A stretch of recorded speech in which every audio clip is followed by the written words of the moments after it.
Токио. Старейший храм Токио. Загадываем желание. Тут вообще просто ужасная толкучка. Азиатский пофигизм, вот этот вот. В Осаке нигде таких очередей не было. Много киткатов. И застряли тут на час. Пожарить мясо самостоятельно. И популярен бейсбол. Он был прозрачный. Мы не... Какой-то происходит картинг, до хатика не пробиться. Там ощущение, что люди туда-сюда ходят, просто поесть обычных пельменей стоит так дорого. Сегодня у нас первое утро, первый день в Токио. Нет, скорее, да, первое утро. Вчера был первый день. Но мы вчера только приехали, сразу же поехали домой спать. Да. И сейчас мы попили чай утром и идем гулять. Вообще у нас очень много планов. У нас 5 дней, и просто очень много планов. Я не знаю, как все успеть. Надеюсь, мы хоть что-то посмотрим. А еще, вон, смотрите, мы живем возле Sky Tree. Да. Ее с любой точки видно. Сумида! Ну, большая такая. Но домики тут еще не очень большие. Только вот Sky Tree слева. Все тут возле него фоткаются. Вообще здесь, короче, я так посмотрел по карте, много всяких рек, конечно же. Потому что тут, можно сказать, один большой остров. А вот это одна из них, Сумида Ривер. Но она не самая большая, хотя, блин, ну, на местности вроде бы широкая. Сенсори храм. Тут целый комплекс. Написано, что это старейший храм Токио, построен в 645 году. Тут людей много. Оно вот возле нашего дома, но как будто бы от центра, ну, от этой улицы Шибуя далековато, но как бы это все еще Токио, все еще центр. Ой, пахнет этими палочками такими, которые буддийские. И смотрите, какой там большой шар висит. В храме внутри еще больше людей, чем снаружи, но хочется кое-что показать. Во-первых, смотрите, когда заходишь, то сверху очень красивые рисунки, мне нравится. Такая девушка. Там сейчас проходят какие-то служения, то есть там вот кто-то сидит моется, написано «нельзя фотографировать». А еще тут есть предсказания, такие, как мы видели уже, но тут прикольно то, что тут они стоят 100, во-первых, всего йен, а во-вторых, тоже так же трясешь, и потом на такие коробочки стоят, и потом из этих коробочек достаешь свое просто... Тут даже никто не контролирует, можно бесплатно это сделать, но как бы, но 100 это вообще мелочь, поэтому можно и закинуть.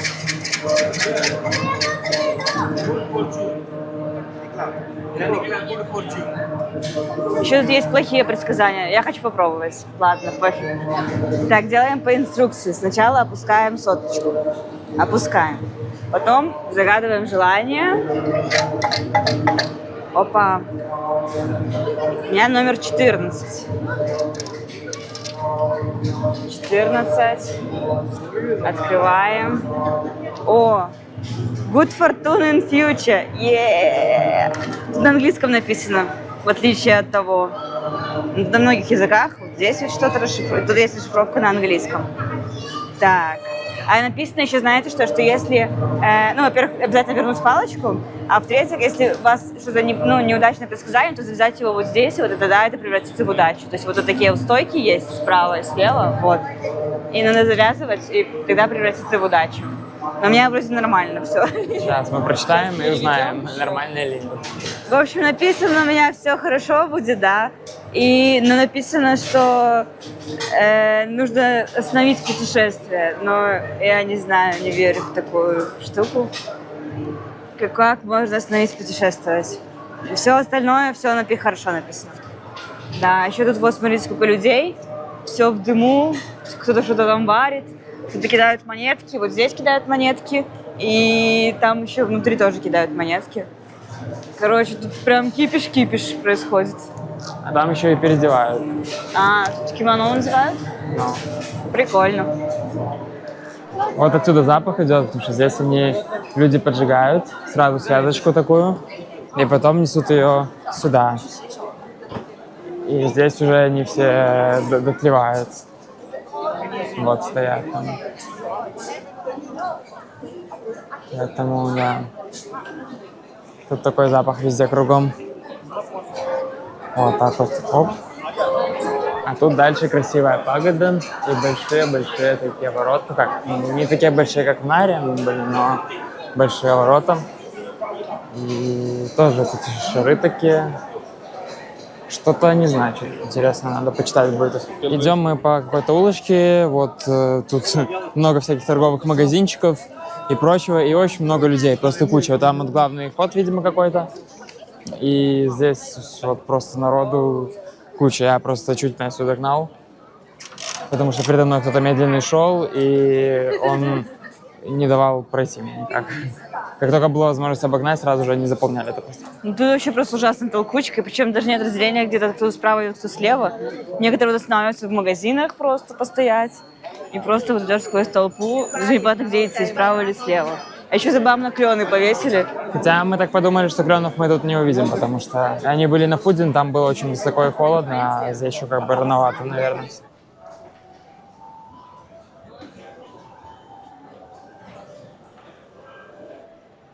Мы свернули на соседнюю улицу, и смотри, тут никого нет. То есть там мы толпились, шли. О, как в Осаке улица, правда. Мы там толпились, шли, тяжело было, а тут вот вышли, оп, и все, никого нет уже. Почему-то всем очень нравятся эти туристические маленькие магазинчики. А еще в первый раз в Японии встретилось заведение, где тебя обязуют что-то покупать обязательно, потому что, короче, ты идешь, и вот 5 человек, каждый должен что-то заказать. Не так, что там 3 человека сели, что-то поели, а другие там посидели, подождали. Нет, нужно обязательно заказать, иначе тебя не посадят туда. Да, мы хотели поесть, но оказалось, что там нельзя. Половине поесть, а половине нет. А у нас не все голодные. Про вот эти вот провода, которые здесь везде висят в Токио, ну и в целом в Японии. Короче, эти провода, странно, что их так много. То есть ты когда приезжаешь из там, Беларуси, и вообще непонятно, зачем столько их висит. И когда мы были там, допустим, во Вьетнаме, либо где-то в других азиатских странах, ты такой думаешь, ну, это какой-то азиатский пофигизм вот этот вот. А тут в Японии ты такой, что, как, почему, зачем? Но вроде как это все из-за того, что из обычных прагматических целей, потому что, во-первых, сейсмическая активность, во-вторых, когда они в земле лежат, то они быстрее осыревают. А еще третья причина — это когда производилась электрификация, мало кто клал их под землю, а уже когда они все это сделали и уже стало популярно под землю класть, то уже это было дорого все делать. Поэтому вот как есть. Но при этом на улицах, типа вот таких побольше, они спрятаны. То есть их здесь нигде нет. Вот просто столбы и все. Смотрите, есть такой стенд Tourism Information, можно просто нажать, вот, поискать, куда мы хотим пойти, а можно просто вот дотронуться до NFC, и оно, оп, вот мне открыло вот этот вот сайт, где тоже все написано, тут карта есть, и, короче, какая-то помощь туристам. И Wi-Fi здесь, походу, есть около этих штук. Ну да, классно, молодцы. Токио — туристический город. Да и в целом вся Япония, как мы поняли, более туристичная, чем какой-нибудь Китай. Ну, по крайней мере, крупные города, да. Ну, мелкие. В некоторых мелких городах, представляете, даже туалеты не крутые. Это вообще... Ну, это не знаю, как относится к туристам, просто как заметочка. Мы шли и увидели вот такой вот какой-то храм, там вдалеке, сейчас покажу. И решили свернуть, пойти к нему. А еще забавно, что здесь вот, ну, как бы в пределах Токио, как будто бы вот эти вот тут... Там 2 места спереди парковочных выделили, здесь 2, 3, 5... Вот там, ну, короче, то есть это вроде как и совсем ерунда, но они такие, ну, все равно сделаем. Короче, не знаю, ставить автомат ради 5 парковочных мест — странно. А всегда обычно вот такие парковки просто сверху здания, ну, довольно-таки большое. А здесь 2 парковочных места, здесь еще 3. Вот мы подошли к этому храму, он из бетона, здесь такой красивый, издалека заметный, как будто бы в пепле весь. Мы даже думали, что он горел, а потом прочитали, что он из бетона. Кстати, в Токио, походу, реально пытаются что-то в велодорожке, велоинфраструктуру играть немножечко, потому что вот есть велодорожка, там ездят люди какие-то на велосипеде. Кто-то, конечно, все время забивает на это, но тем не менее.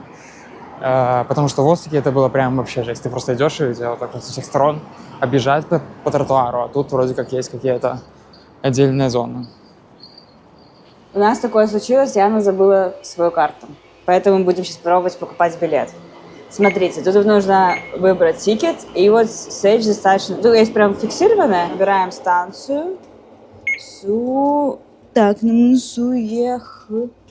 Вот это вот сует очень. Ну да, у меня так и написано 180 рублей, поэтому правильно. Все, Яна, давай деньги. Вот, дали билетик. Да, теперь проходи, засовывай билет. И только не потеряй его, да, сюда. О, и там вылезает. Прикольно. А сейчас будем выходить. Давай, засовывай. И все, ничего не вернули. Сказали, ой, блин, я сама не пробила. Иду. Но у меня вот, видишь, чуть дешевле, 178, а не 180. Вообще там, короче, есть такая карта, я вот забыла ее снять, и там прям написано, сколько стоит до какой станции, то есть на каждой станции это прописано. Это мы на Акихабару едем, в анимешный район. Мы поднялись на 6-й этаж, и тут вот такое вот кафе. Опа. Чтобы вы понимали, нужно за вход платить вот 880 рублей, и потом еще вот такое меню, где 3600 это поесть, 3600 это выпить, чтобы видео снять 1430. Нет, это чтобы она тебе живой перформанс показала. Она будет петь. Она будет петь мне. Угу. Короче, тут вообще очень дорого, я вообще в шоке, что такие цены. Если вы хотите сходить в туалет, нужно говорить определенную фразу, вот эту «Ахама Батаки». Если нужно позвать официантку, то «Мяу-мяу». Да вообще, конечно, да. А что, меня не в туалет не пустят, если я не скажу? Да, здесь такие правила. Ты как ребенок, с тобой обращаются как с ребенком. Ну, не знаю, конечно, не знаю. Забавно, что приходят всякие серьезные люди в пиджачках и такие, типа, да, хорошо. Да, у нас все зарезервировано, все нормально. Когда я готовилась к поездке, я читала, что бывает такое, что очереди в заведения стоят. И вот мы первый раз видим, в Осаке нигде таких очередей не было. Ну, там максимум по талончикам. А вот тут вот стоит очередь какую-то, видимо, крутую раменную. И забавно. Ну, я видела такое в Инсте, там, и всяких... А еще тут как-то очень мусора много, я не знаю, с чем это связано, но в Осаке такого не было. Тут просто везде все У нас лежит. просто сравнение с Осакой. Вот в Осаке, да, вот такого вот не было. Это очень странно. Мы не выдержали, зашли в магазин, накупили всякой фигни. Вот. Вот. Много киткатов, много, да, еды, но из необычного мы взяли охлаждающие маски. Охлаждающие маски и нагревающие маски для глаз, не И знаю. все это запаковали в отдельный пакет, и нельзя Можем пользоваться. его открыть, это чтобы вот было tax-free. Но еще знаете что? Вот смотрите, такие вот есть киткаты продаются, они стоят по 1000. И они там, типа, их там По граммам? 8-10 штук, да. И они по граммам точно такие же, как вот такие большие, ну, типа, киткаты такие, в такой упаковке. Не видно тут больше их.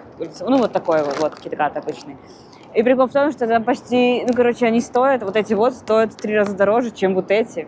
Хотя по факту там то же самое. То есть это просто за упаковку переплачивается. Представляете?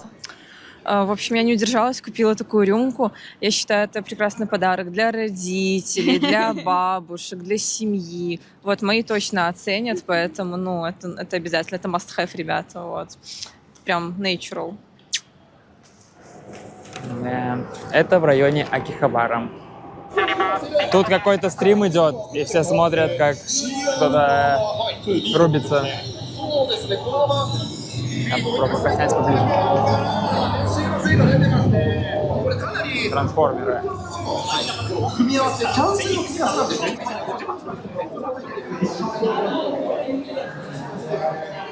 Тут, конечно, вообще движуха со всех сторон.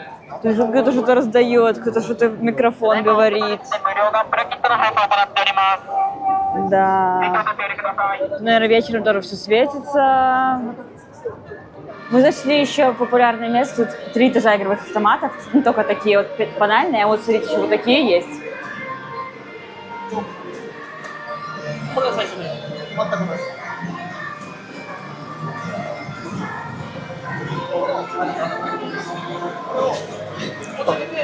Давай. Блин. Ой, почти. Прикольно. Да, тут всякие. Это игрушки и не игрушки. Все равно больше всего вот таких, которые просто вытягивают. Да. Все, пойдем наверх, там должно быть нормально. Поднялись мы на повыше, тут, по-моему, вообще не 3 этажа, а 7. Вот тут есть карта, тут вот краны, потом тоже эти краны и будки. Потом спорт, геймс, мьюзик, ретро, и там сверху уже шоп. Гейм, ну мы пока на 3-м, тут тоже всякие такие похожие игры, но самый прикол, смотрите, в чем. Тут вот есть фотобудки разные, И прикольно, что есть будки, которые редактируют фотографии под аниме. То есть там типа ты фоткаешься, они потом тебе аниме глаза так вот делают, и все. А еще есть фотобудка в виде лифта. То есть вот тут прям локация лифта, и вот оно отсюда будет фоткать, как будто бы, видимо, с камеры лифта 500 стоит. А я не вижу ничего. А куда смотреть? Давай. И губки надуйте. Вот таким вот образом мы пофоткались, а теперь выбираем удачные фотографии и будем вставлять сейчас. С лапками. Да, вот с лапками, с ушками, короче. А вон, 90 секунд, чтобы выбрать. Вот получились вот такие вот у нас фотографии. Да, еще там было видео. А еще можно по QR-коду перейти, там и видео скачать, и фотографии тоже, и распечатать. Мы поднялись повыше, и тут уже поприкольнее. Тут вот всякие гоночки такие вот есть, и стрелялки, и чего только нету. Вот, видно. О. Барабаны. Чего только нету. Выбираем машины, а потом трассу и, короче, едем. Сейчас посмотрим.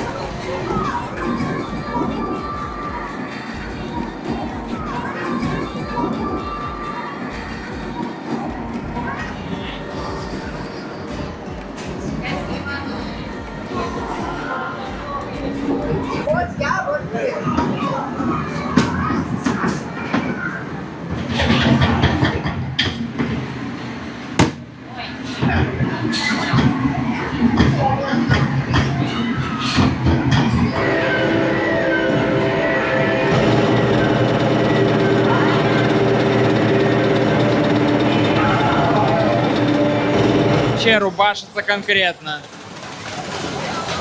Я даже не знаю, что это значит.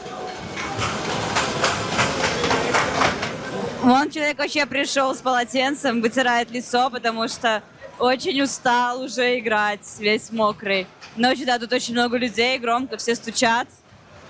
Вот так вот.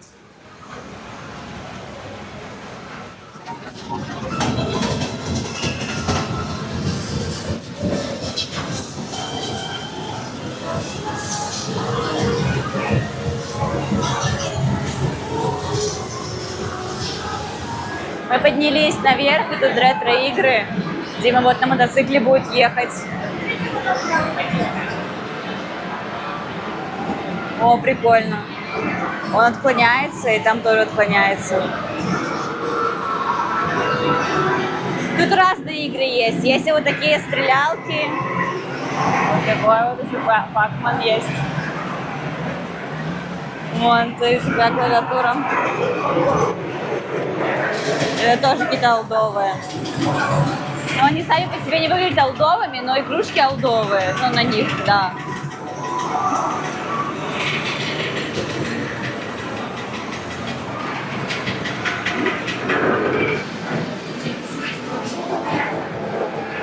Смотрите, какой автомат. Тут прям вываливается уже в эту дырку вкусняшки. Как будто бы немножко толкнешь, и они все посыпятся. Как вы думаете, посыпятся?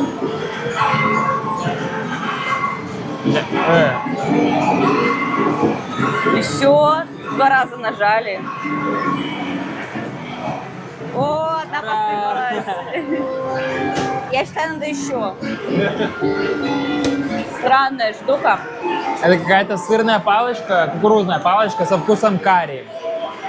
Соус карри. Мы шли в магазин манги, но так и не попали туда. Мы тут зашли в этот, увидели большой гиго-центр. И застряли тут на час. Везде пробовали, нигде не выиграли. Короче, мне больше всего понравилось это, конечно, на машинке, то, что мы самые первые играли, потому что там реально так реалистично, ты крутишь рулем, тебя заносит.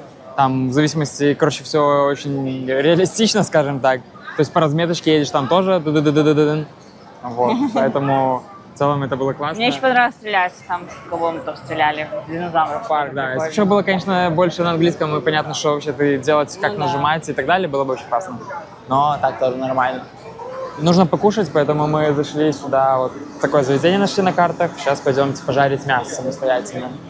Тут такой вход. Мы решили попробовать жарить. Нас посадили вот на такие столики, то есть тут были перегородки, их убрали, вот как там. Что, в общем, тут происходит? Тут, короче, вот такие вот есть всякие сеты разные. Тут вот все, что хочешь, есть. Там я взяла себе вот такое, beef ribs и вот какой-то стейк. Не знаю, что за он, средненький. Да. Тут вот еще есть, кстати, даже вягю сет, но он только очень дорогой. За, ну, там, типа, 2900 минимум. Как-то очень дорого. Дима себе взяла кастом сет. Вот с этим и этим, что бы это ни значило. Да, там второе должны быть ребра свиные, а первое не знаю что. Здесь сразу есть вот эти палочки всякие, и вода там. Ну, И хорошо. соусы вот здесь есть. Но все равно, мне кажется, дороговато выходит, конечно. Да, сейчас посмотрим, сколько принесут, но типа, не знаю, рисом я планирую наесться здесь и все. Ну, вот что нам принесли. Ну, вот это вот получается за 2000. Как-то маловато всего, конечно. Да, а вот за 1100. У меня вот два вида было. Я посчитала, что один бык, а второе, ну, тоже говядина. И вот одно мне прям очень понравилось. То есть оно нормально прожарилось, все, оно такое мягенькое, вкусное. А второе какое-то вот с прожарками было, и оно вот до сих пор, я не знаю, вот оно у меня уже вот такое вот некрасивое, но до сих пор как будто бы не то чтобы вкусное, то есть как бы такое с жилками, мне такое не нравится. И вообще это, честно говоря, сложно, потому что ты не понимаешь, сколько его жарить, готово оно или не готово, и, в общем, тяжело. А тебе как? Мне понравилось. Я съел вот 2 своих кусочка. Первый больше похож на сало, который был правый, но все равно вкусно. Тут еще, кстати, нам дали кимчи, такой острый очень, и вот этот вот суп такой, написано красиво, ну, как бы между... Сказано, что кимчи это как огурцы соленые, просто закатываются и естся вот так вот. А вот супчик это между того, чтобы можно было между мясом, между разными приемами освежить вкус и как бы, ну, такой легкий бульончик, короче, просто пить его надо. Все, мы вышли из этого заведения, мне понравилось, конечно, возможно, можно дома свинину тоже пожарить недорого, с рисом поесть, но мне понравилось. Мне тоже понравилось, но я в какой-то момент думала, что я и наемся, но вроде как наелась. Но не за счет мяса, честно говоря, потому что за 2000, мне кажется, все-таки маловато мяса было. Да, просто как бы рисом наелась. Мне понравилось. Я наела на 1500. Там была курица, рис, кимчи, какой-то бульон. По факту все было вкусно. Я пожарила все очень классно. Надеюсь, без сальмонеллеза. Но за такую цену как-то маловато мяса, просто рис. Вот, поэтому... Странное место, которое я избегал больше недели. Все-таки я сюда зашел и поел пару кусочков мяса с рисом за 1500. Ну, я взял сет. Надо было просто брать мясо отдельно, на самом деле. Потому что в сете для меня все, что кроме риса и мяса, было несъедобным. Мы пришли в большой радиомаркет. Не знаю, кто его добавил в наш список. Тут есть и вот такие вот какие-то штуки непонятные. Это Дима расскажет, что это такое. Но, честно говоря, тут больше всего фигурок. Да, странный радиомаркет, очень много вот этих раздатчиков, брелочков и всяких таких фигурок. Фигурок. О, покемоны есть, прикольно. Да, но они, конечно, дорогие, потому что даже вот такие самые маленькие фигурки по, сколько там, по 2000, это он покемоны какие-то, 3500. Короче, странно. А вы знали, что в Японии популярен бейсбол? Мы вот не знали. Короче, тут очень много таких вот площадок с такими сетками. И вот дети играют нормально, весело. Мы видели даже тренировочные арены такие тоже. Там, где нужно... Да, там, где, короче, ты платишь деньги, заходишь, и тебе мячики вылетают, а ты их подбиваешь. Да, Там было разные 100 скорости были и все 100 такое. за мячик, реально. 100 за игру, что значит игра, я не знаю. А еще мы видели, что сегодня что школьники в это играли, да. То есть популярно. В Токио популярный туалет, популярный туалет, можно так сказать. Есть даже целое арт-пространство, то есть там один архитектор делал классные, крутые туалеты. И вот мы приехали посмотреть на самый прикольный, на прозрачный. Мы пока нашли такой же, но не прозрачный. Сейчас будем искать прозрачный. Он где-то тут рядом. Смотрите, тоже все играют в бейсбол. Все кидают, отбивают. Только один одинокий мальчик играет в футбол. Нет к ему друзей. Мы, в общем, пришли еще к этому туалету, и он тоже непрозрачный. Хотя на фотографиях был он, и он был прозрачный. Мы не понимаем, в чем дело. Как такое может быть? Обидно. Я хотела прозрачный туалет. Написано, что, оказывается, ввиду холодного времени года, с середины октября он непрозрачный, то есть он не меняется. И меняется только летом. Не знаю почему, но вот месяц назад он менялся, сегодня он уже не меняется. То есть тут даже есть указатель, что оно как бы, когда закрыто, то оно затемневает, то есть это тот самый туалет. Мы идем, и тут, короче, смотрим, и около каждого парковочного места стоит такой мини-паркомат.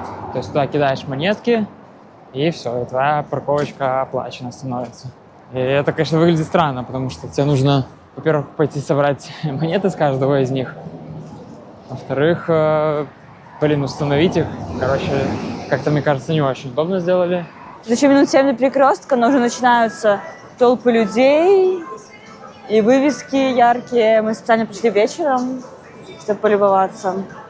Да, я хочу сказать, что здесь приятно даже снимать, потому что мы шли, там уже было темно, там плохо. А здесь света хватает, как будто бы можно вообще не париться. Мы замерзли и зашли погреться, но тут везде все так дорого в этом районе, потому что кофе вот стоил там где-то 500-600 йен, и в итоге мы вот сидим, при этом ты можешь ходить здесь не больше 90 минут. И тебе дают специальную бумажку такую, Stay Pass Ticket, как бы, благодаря которой ты легально здесь находишься. Я не знаю, что это, но здесь какой-то происходит картинг около Сибуя. Шибуя. Прикольно. Пришли мы на эту Сибуя Station, Сибуя Стрит. Людей тут очень Площадь, много, перекресток, тяжело. Мы посмотрели на статую Хатика, к ней тоже не пробиться. Да, даже, кстати, Хатика не пробиться. Еще тут просят донаты собачкам, котикам. Я она задонатила. Вот. Наверное, попробуем подняться сейчас. Вот с той стороны есть Starbucks, и там, возможно, можно будет посмотреть чуть, сверху на всю эту толпу, потому что ты, когда здесь находишься, ничего не понимаешь. Что, сейчас будем пытаться пробираться туда, к Starbucks, на ту сторону, прям по центру самому пойдем. Смотрим, как у меня это получится. Хоть бы не потерять никого.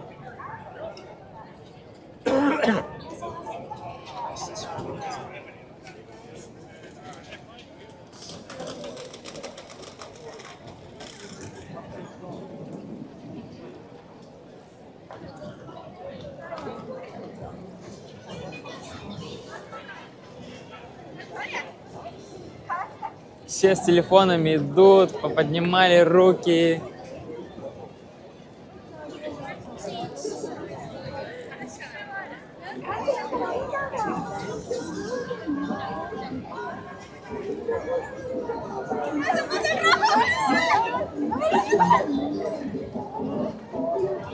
Как я ожидала, здесь тоже не все так просто. Тут сначала написано, нужно заказать.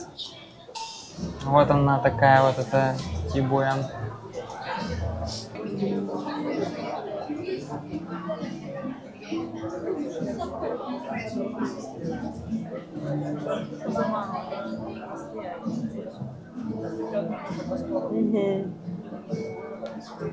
Так это все выглядит сверху. Мы пришли в Starbucks. Нельзя сюда заходить, между прочим. Вот закрыто. Но мы купили. Катя купила. За всех нас.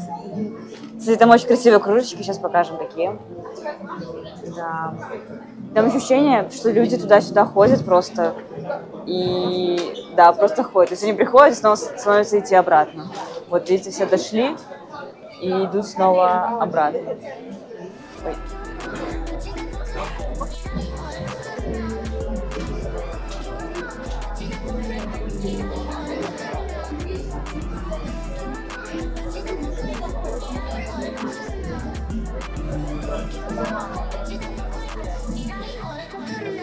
Вот такая красивая кружечка. 2600 стоит, но мне кажется, она того стоит. Вообще красавица. Ой, классно, классно. Вот такие еще кружечки есть. Есть такие термосы. И вот такая еще кружечка. С Токио. Вот такая. Что я хочу сказать? Перекресток так и перекресток, не знаю. Как бы мне, ну, сам факт того, что такой перекресток есть, это прикольно, но факт того, что столько людей просто ходят туда-сюда по нему и создают пробки, и он такой населенный только из-за того, что туристы ходят туда-сюда, это очень странно. Ну, это классно, тут яркие огни, вот это мне нравится. Поехали на еще одну смотровую, тут очень быстро лифт поднимается на 11 этаж, но она чуть дальше от... Ой, прям... Тут быстрые лифты, вот у нас в доме тоже быстрый лифт, тут очень быстрый, да. Сейчас посмотрим, какой тут вид. Ну, немножко видно вон там вот, ну да. Тут, если бы не эта трава, то было бы лучше видно, а вот эта трава, она, конечно, мешает. Зато бесплатно. Ну, если у вас есть хороший зум, то отсюда можно что-то так нормально подснять. Почти четенько, почти ровненько по стрелочкам. Там выходят, тут заходят, только там люди стоят, что-то непонятно куда. Да, что нарушили правила. В очереди. Оп. Здесь все правильно. Всего тоже заходит не по стрелочке. Наверное, не местная. Знаете, что мы заметили? Когда мы были в Осаке, мы вам рассказывали, что когда едешь в метро, то как бы у всех станций есть свои номера. То есть каждая ветка называется номером ветки, ну, буквой ветки, и номер станции, у каждой свой номер станции. И мы жаловались, что в Google картах не прописывается этот номер станции, потому что было бы очень удобно. Мы приехали в Токио и заметили, что тут номера прописываются. Вот. ТУ, номер ветки и номер станции 03. То есть вот мы сейчас будем ехать с 07 по 03. И тут то же самое, вот 01, 04. Это намного удобнее, потому что меня все время спрашивают: Настя, на какой станции нам выходить? И я все время начинаю: Накамагуруэка, там, короче, еле прочитаю. А тут, оп, можно сказать: на 3-й, и все. Еще мы все опять стоим в линеечку. Вот. И вот. Мы пришли в одно место, ресторан Гёдзе, точнее сказать, трактир Гёдзе, с Гёдзе. Мне много кто его советовал, оно есть, ну, я там стою в беседе, там читаю про Японию, там вот всякие рекомендации пишут, и про него несколько раз писали. И очередь прям живая, потому что обычно часто бывает, что там берешь какой-то талончик или еще что-то, а тут мы просто вот стоим и все. Ну вот, видимо, в Токио живая очередь распространена, вот в Осаке по талончикам, а тут вот живая. Еще хотим похвастаться, что мы купили обувь. Я сохранила видео, там, где рассказывали про вот обувь какая-то специальная, которая такая... Ортопедическая, полезная. Решили съездить купить. Я в Осаке ездила, мерила. И там такие вежливые продавцы, они там нам очень так с нами очень вежливо общаются, давали нам всяких скидок. Такс фри еще, вообще очень много мы скинули 1000. Еще и вынесли пакетик до самого выхода. Да, прям вручили вот так вот. А мы там еще приехали за полчаса до закрытия, ушли, наверное, вместе с закрытием. В общем, классно. Чтобы вы понимали, после того, как мы постояли в очередь, нам решили рассказать правила. Эти правила в том, что нужно, во-первых, платить сбор за каждого человека 330. Во-вторых, нужно заказывать напиток обязательно на каждого человека, а он начинается от 650 и выше. Да. Тоже на человека. То есть это мы уже только с напитком, с этим уже 2000. Мы посмотрели, сколько стоят креветки, и там пельмени, и там минимально это 1000 за 8 штук, которыми я не наемся. То есть это еще 2000 отдать минимум, чтобы наесться, знак человека. Мы подумали, что счет в 6000 для места такого, ну окей, наверное, там очень вкусно, но нам не понравилось. Возможно, это нормально в Токио, что такие сборы, но в Осаке таких сборов не было. И это вообще удивительно, честно говоря. Странно, что поесть обычных пельменей стоит так дорого. Мы прошли буквально минуту, и вот гёдзе 470 большая порция, 250 маленькая. Это просто прекрасно. Никаких сборов, ничего нет. Покупай, что хочешь. Это вообще раменная, можно рамен купить. Классно. Вот буквально минута про времени. Что значит, заведение не распиаренное. Нормальные цены. Вот мы прекрасно поедим сейчас на 3000. У меня взяла себе рамен, тоже со свининкой. Там есть много разных видов. Мы, честно говоря, до сих пор не поняли еще разницу между всеми ими. Тут даже расписано. Ой, что-то он завис. Ладно. Гёдзе. Я просто подумала, хотела только гёдзе брать. Написано было, что гёдзе маленькие, но оказалось, они все норм. Вот, как бы, обыкновенные гёдзе, да. Еще забавно, что тут есть чеснок, вот такой прям целый.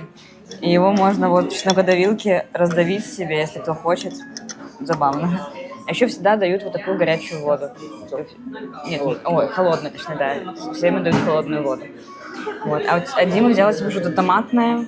Не томатное, просто оно острое. Карака. Вообще говоря, есть разные рамены, там вот, у них типа разный бульон. Да, вот это широ муру, это вот я его взяла. Есть еще акамару. И вот карак один взял. Мне принесли с 2 ложками рамен. То есть вот здесь есть такая металлическая, она с дырочками. И мне, короче, я сказал, что, может быть, забыли там для готовки ее использовали и забыли достать. Но сказали, что это потому что свинина мелкая, и чтобы ее потом доставать снизу без бульона, вот, используется вот эта ложка. Я такой, понятно. Теперь у меня тут 2 палки, 2 ложки.